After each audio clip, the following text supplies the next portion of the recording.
Thank you, Mr. Chairman and Mr. Ranking Member. It's great to be here in this capacity before you. And in the interest of time, I almost feel like I ought to just say amen and ask that Dr. Price's excellent testimony simply be repeated as my remarks, because I couldn't be more in agreement with the many points he raised.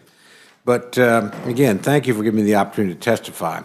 Every year, Congress seems beset by the same problems: missed budget deadlines, delays, late appropriations bills, an inability to pass authorization bills, and runaway mandatory spending. Let's look at the facts. Since fiscal year 2007, Congress has failed to agree to a budget resolution conference report by the statutory deadline 100% of the time. In fact, according to the Congressional Research Service, Congress has met the budget resolution deadline only 6 times since 1974. To the extent Congress wants to change the existing budget framework, changes should be made to consideration of the budget resolution, not to appropriations measures. Changes to the budget process itself, a goal that I know Chairman Price shares, or a change to the Senate rules that would allow appropriations bills to come to the Senate floor more readily, are likely to yield significantly more benefits than most other options. Biennial budgeting, as envisioned, actually reduces the opportunity for congressional oversight. The current annual process requiring agency administrators to justify and defend their programs and budgets is a critical tool to evaluate how federal programs are working and how taxpayer dollars are being spent. Under the existing annual structure, if agency spending is inconsistent with congressional intent, Congress can take timely action that year in the next appropriation. With more than 100 budget and oversight hearings held annually by the Appropriations Committee, the annual appropriations process remains one of the most valuable congressional oversight mechanisms. Yet under biannual under biannual appropriations, that important oversight would either not occur or would occur only every other year. Most authorizing committees already perform effective oversight of the programs under their jurisdictions. 2015, House authorizers held over 760 oversight hearings.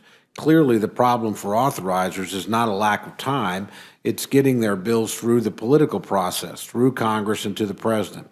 Last year, authorizers were able to generate the annual National Defense Authorization Act, the Medicare Access and CHIP Reauthorization Act of 2015, a long-term highway reauthorization, and an ESEA reauthorization, all of which demonstrate that authorizers have time for oversight. It's unclear whether H.R. 1610 does anything to actually strengthen the authorization process. As currently drafted, Section 106 would actually preclude annual authorization bills like the NDAA and further diminish its oversight authority. Besides relaxing oversight, biannual appropriations in particular would harmfully transfer powers away from Congress to both the President and the bureaucracy. The Constitution vests the power of the purse in this chamber, closest and most accountable to the people. Biennial budgeting limits that responsibility. Additionally, there are practical considerations which make biennial appropriations unworkable at the federal level. Under an annual appropriation system, making precise projections about agency needs is already difficult. Formulation of the President's budget begins 15 to 18 months prior to the beginning of the fiscal year. Even on an annual basis, estimates of discretionary outlays and fee collections will miss the mark. Extending the budget lead time to 27 or 30 months would decrease the reliability and quality of the estimates, limit the executive branch's ability to foresee future needs, and increase unanticipated funding requirements.